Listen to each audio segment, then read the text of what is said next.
Good morning students, miscellaneous main पार्टे आरो एक इम्पोर्टेंट क्लासे चले आसलाम। This is miscellaneous grammar part. 30 marks থাকে প্রত্যেকই জানো যে মিসলেনিয়াস বাংলাতে যেমন 30 নম্বর ব্যাকরণ থাকে, তো তোমার ইংলিশেও 30 নম্বর গ্রামার থাকে। তো 3 10 30 নম্বর থাকে প্রত্যেকই জানো। প্রিভিয়াস কোনো না কোনো ক্লাসে আমি ডিসকাশন করেছিলাম। তো তাদের মধ্যে অনেকে রিকোয়েস্ট করেছিল যে গ্রামারের যে 3টে পার্ট থাকে একটা একটা পার্ট মাঝে মাঝে ডিসকাশন করা যায় কিনা। চলো স্ক্রিনশটের জন্য কয়েক সেকেন্ড সময় দিচ্ছি।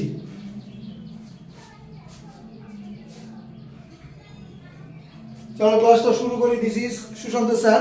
তো ক্লাসের টপিকটা এর আগেও বলেছি যে মিসলেনিয়াস গ্রামার পার্ট 30। তো টপিক দেখো 3টে থাকে।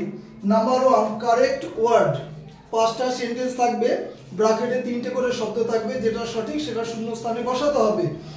নাম্বার 2 এরর, যেটা আজকের তোমার ডিসকাশনের টপিক, সেখানে 8টা তোমার এরর থাকবে, 5টা করতে হবে। এনি 5 প্রত্যেকটাতে 2 নাম্বার করে থাকে, সবাই জানে।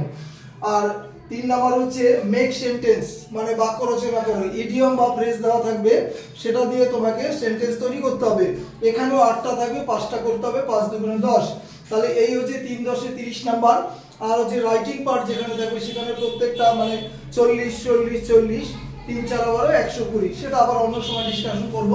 চলো আজকে এরর কারেকশনটা ডিসকাশন করে দিই। এটা কিন্তু দেখো এমসিকিউ নয় যে তোমাকে অপশন দেওয়া থাকবে 4টে। এখানে কিন্তু অপশনের কোনো ব্যাপার নাই, মানে অবলিক অবলিক দেওয়া এখানে থাকবে না, ডাইরেক্ট লাইন থাকবে কোথায় তোমার ভুল আছে। তবে এখানে বলে নেওয়া ভালো যে 8টা সেন্টেন্সই কোনো না কোনো জায়গায় ভুল আছে। 5টা তোমাকে করতে হবে, যেই 5টা ইজি তুমি শিওর সেই 5টাই করবে, কিন্তু সব কটা করতে গিয়ে মানে সমস্যা ফেলবে না নিজেদেরকে। নাম্বার 1 দেখো মাইসেলফ আই এম বসুধরা।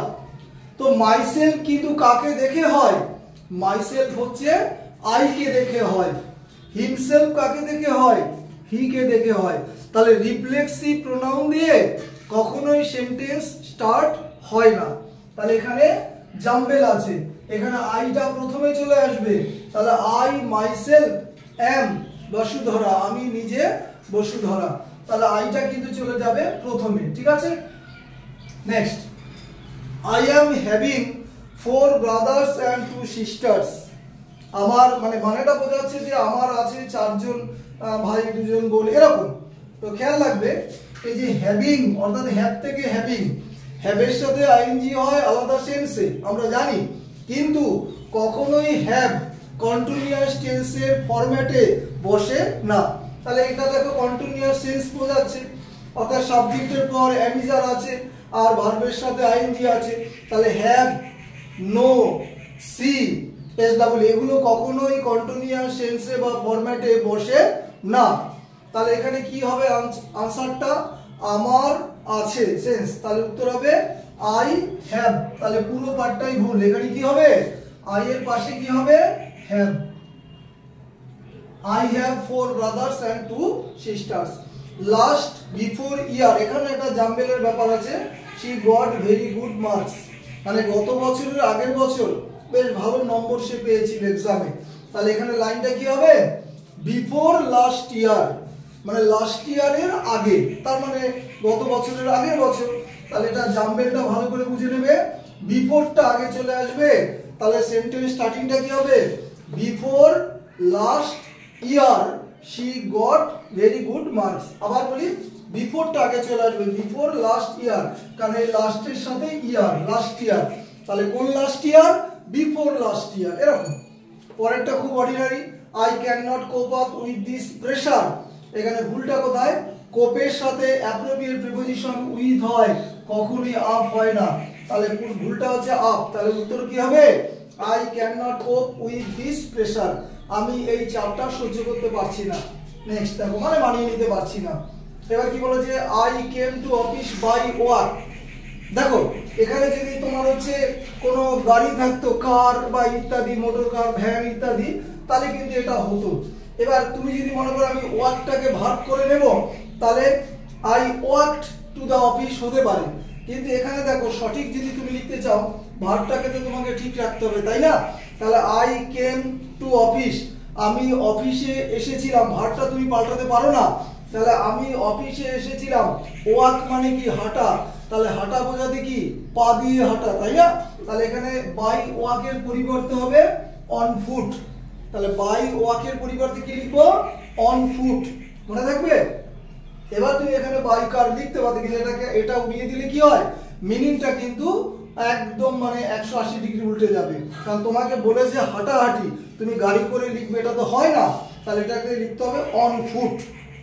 নেক্সট খুব common, what is the time in your watch, ঘড়িতে কটা বাজে, অর্থাৎ তোমার ঘড়ি অনুযায়ী কটা বাজে সেটা কিন্তু বোঝাতে হবে। তাহলে অ্যাকর্ডিং টু ইওর ওয়াচ, এই জন্য এখানে ইনের পরিবর্তে হবে কি হবে, ইনের পরিবর্তে হবে by.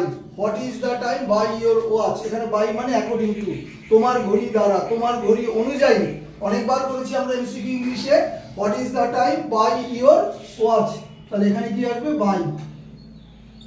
Next, our classroom is in the second floor, আমাদের ক্লাসরুমটা সেকেন্ড ফ্লোরে। এবার দেখো আমাদের ক্লাসরুমটা হয় কোনো ফ্লোরের নাম বলা নাই, সেকেন্ড থার্ড কিছু বলা নাই, তখন এক জিনিস, তখন একরকম যে অবস্থান অর্থে। কিন্তু যেহেতু তোমাকে ফ্লোরটা বলে দিয়েছে, নির্দিষ্ট করে দিয়েছে, সেহেতু এখানে ইনের পরিবর্তে অ্যাড হবে, বুঝে নেবে। এখানে ফ্লোরটা নির্দিষ্ট করে দিয়েছে সেকেন্ড থার্ড ইত্যাদি, এই জন্য ইনের পরিবর্তে কি হবে at. Next, she is married with Tanay, এর আগের ক্লাসেও আমরা বলেছিলাম যে ম্যারি মানে কি বিবাহ করা, এটা যদি প্যাসিভ সেন্সে বোঝায় ম্যারিড এর সাথে কিন্তু অ্যাপ্রোপ্রিয়েট প্রিপোজিশন উইথ আসবে না, টু আসবে, টু ম্যারিড টু, ঠিক আছে। আর অ্যাক্টিভে যদি তুমি লাগাও তাহলে তোমার there will be no preposition. ধরো শি ম্যারিড অমিত অ্যাক্টিভে, কিন্তু শি ওয়াজ ম্যারিড এটা নিশ্চয়ই প্যাসিভে, তাহলে প্যাসিভে বোঝালে ম্যারিড এর সাথে কি আসবে টু আসবে। এই হচ্ছে মিসেলেনিয়াস গ্রামার পার্টের এরর কারেকশনের একটা ইম্পর্টেন্ট ক্লাস। পরবর্তী ক্লাসে আমরা মুখস্থ পাঠটা করব মেক সেন্টেন্সেস। দেখো ইন্ডিভিজুয়ালি ক্লাস দেওয়া সবসময় হয়তো সম্ভব নয়, যে প্রত্যেকটা টপিকের ওপর, তো চেষ্টা করবো মাঝে মাঝে দেওয়ার। এবং ফেসবুক ইউটিউবে আমি আছি, প্রত্যেকেই জানো যে পরবর্তী ক্লাসে আমি অবশ্যই ট্রান্সলেশনে আসবো, কথা দিয়েছি আমার কাছে যারা অফলাইন বা অনলাইনে পড়ে। তো ক্লাস শেষ করলাম, হ্যাভ এ গুড ডে।